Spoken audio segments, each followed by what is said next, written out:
I've always loved that rewarding feeling you get from solving a difficult problem. Path of Exile has always been a game filled with challenges that require creative solutions, where the greatest limitation isn't a lack of tools at your disposal, but rather deciding how best to combine those tools. It's up to you as the player to decide how you approach the game, and ultimately what goals you want to achieve. This league, I decided I wanted to start with a different kind of goal in mind. I wanted to kill these guys. But this time the journey is going to be different. Call me a glutton for punishment, but I've always loved self-imposed difficulty. I decided that alongside playing hardcore solo self-found, I'd be playing with some more restrictions to spice it up. Welcome to Vaalcore. Previously on Vaalcore, I had finished one challenging journey, but a much longer one was about to begin.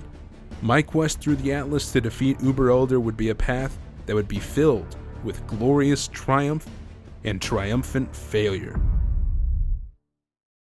At long last, we've made it to Maps. It was a pretty bumpy ride through the storyline, but we got here eventually. I'm really excited to start this second part of the challenge and watch my character's progress through the Atlas. The first thing I've been noticing is that my damage is pretty abysmal. My clear speed is pretty bad, and with my restrictions I'm going to need a lot of grinding in order to improve my items. My strategy for Maps revolves around the almighty Chaos Orb. My plan is to do the unidentified Chaos recipe to receive 2 Chaos Orbs per full item set of rares I vendor. Then I can use those orbs to craft items in slots I need to upgrade. I'm also going to be using chance orbs on white bases that drop for potentially good uniques as well. Of course, even if I manage to make a decent item, it could be completely ruined by the Vaal Orb. Or it could make it even better. Who knows? I think the first thing I need to focus on is improving my weapon. Increasing my damage and clear speed is definitely something I need to prioritize. I think I'm going to try to make a decent siege axe. So, going forward with this series for the map section, I'm going to be changing the structure of the episodes a bit. Maps are going to be a huge grind fest for any progress to be made, and I want to showcase the crafting items part as well as some gameplay. New episodes are going to be released on Fridays from now on. The format of the episodes will be changing a bit here and there as well. Vaalcore is something I've been wanting to do for a while now, and I want to say thank you to everyone who's been watching and leaving feedback. My goal with this series and all my videos is to provide quality entertainment for the PoE community. Making videos has definitely been a learning process, and I'm figuring out what works well and what doesn't, especially since I don't have any background in video editing or prior experience.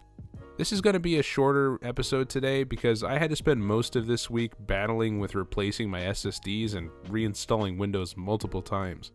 Everything's back in working order now though, and I'm really excited to continue with Vaalcore. All that being said, I'm having a great time playing through this challenge and grinding it out.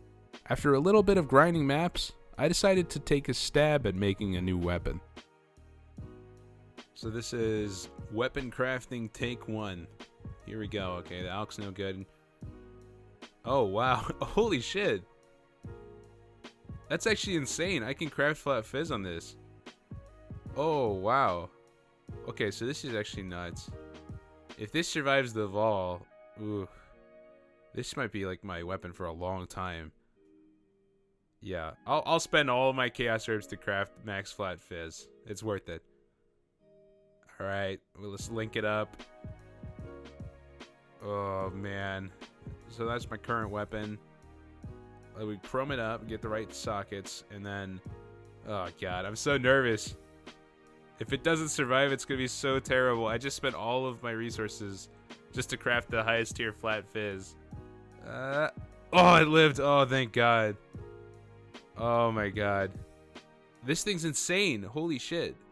I think it has like at least 270, 280 PDPS. This was a tremendous lucky break. My new weapon greatly increased my damage and clear speed. I was cruising through Maps compared to my damage before. I decided next up I should focus on improving my shield. It was then that the brick wall hit me. My PC died a terrible death, and I was forced to do the scariest challenge of all. Troubleshooting. The enemies of the Atlas would know mercy from my snail's paced rampage. For now.